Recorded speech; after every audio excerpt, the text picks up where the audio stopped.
COVID ini pandemi biasa atau war tool atau senjata perang? Hal ini merupakan pertanyaan mendasar sehingga jawaban dari pertanyaan tersebut sesungguhnya tercermin dengan tindakan apa yang diambil oleh para pejabat saat ini. Lalu kita bertanya lagi, apa yang terjadi ketika vaksin sudah mencapai 70% populasi yang seharusnya sudah tercapai herd immunity atau kekebalan kelompok. Lalu muncul mutasi strain virus baru lagi. Berdasarkan data kecepatan melakukan vaksinasi COVID Indonesia sudah cepat di tengah gelombang terpaparnya juga tinggi seperti saat ini. Sehingga yang tadinya 250.000 vaksin per hari, Indonesia itu sesungguhnya bisa mencapai herd imunitas dalam 3 tahunan lagi dari sekarang. Saat ini dipercepat berdasarkan informasi bisa 1 juta suntik vaksin per hari. Walau data ini masih diragukan karena kalau satu tenaga kesehatan menyuntik 100 orang per hari maka ada 10.000 nakes yang bekerja. Namun kita anggap informasi ini benar dulu deh. Maka dalam 1,5 tahun lagi atau akhir tahun 2022 herd imunitas tercapai maka kita menang melawan COVID. Pertanyaan liar, apa yang terjadi kalau mutasi lain lagi datang? Lalu kita kejar-kejaran deh dengan vaksin jenis baru lagi. Kalau saat ini kita anggap serangan gelombang kedua, apa yang terjadi kalau ada strain jenis baru yang mungkin bisa membuat gelombang ketiga di tahun depan?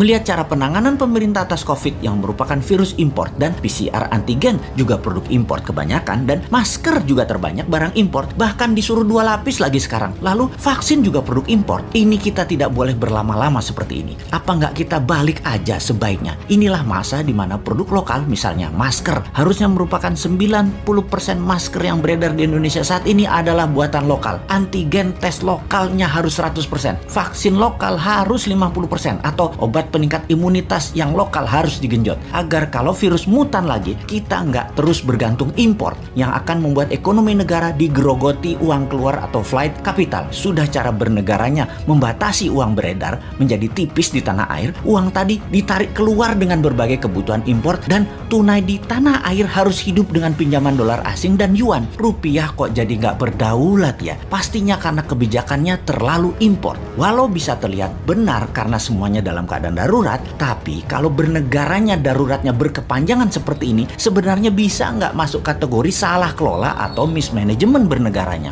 Lebaran tahun 2020 nih ya, kita nggak boleh mudik, pulang kampung, mudik apalah itu. Lalu tahun 2021 berlaku lagi, nggak boleh mudik lagi. Oke lah, kita manut, 2 kali ya kita manut. Walau ada beberapa orang nggak tahan melakukan pulang kampung yang katanya mereka lah penyebab meledaknya gelombang kedua paparan COVID sekarang. Oke lah, argumen ini diterima. Tetapi kalau tahun depan 2022 masih lagi, ini namanya nggak bisa kelola. Setuju nggak kalau hal ini kita sematkan? Nggak bisa kelola negara karena 3 kali berturut-turut kita nggak pulang kampung. Kembali ke pertanyaan awal. Kita bisa simpulkan dari pertanyaan pertama oleh pemerintah saat ini, COVID adalah pandemi biasa, bukan war tool atau senjata perang biologi. Menjawab pertanyaan kedua, kalau ada strain baru, maka sepertinya ya ikut aja atas apa yang akan terjadi nanti. Kumaha engke, tak ada antisipasinya, yang ada hanyalah mudah-mudahan nggak ada mutasi lagi. Kalau terjadi berlawanan, ini senjata biologi dan strain baru, mutasi baru lagi yang membuat harus vaksin baru lagi. Kita tergopoh-gopoh lagi. Solusinya pasti tinggal bangun narasi, bayar pasukan buzzer,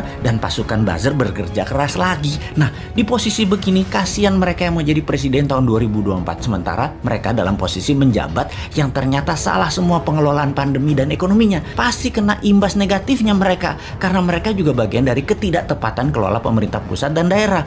Karena yang digadang-gadang tahun 2024 kebanyakan pejabat incumbent. Di sini enaknya jadi yang bukan pejabat tetapi selalu memberikan solusi. Bahkan bukan hanya solusi, tapi saran yang dikerjakan walau dengan skala tanpa fasilitas. Bisa jadi kuda hitam nggak di tahun 2024 kira-kira dia itu? Tapi mudah-mudahan prediksi ini salah. Ekonomi membaik, COVID teratasi tahun ini. Amin. Cuman takut aja prediksi ini benar. Masa tinggal bosman tahun 2024? Ya nggak mungkin toh. Harusnya bisa 3 kali menjabat. Dukung.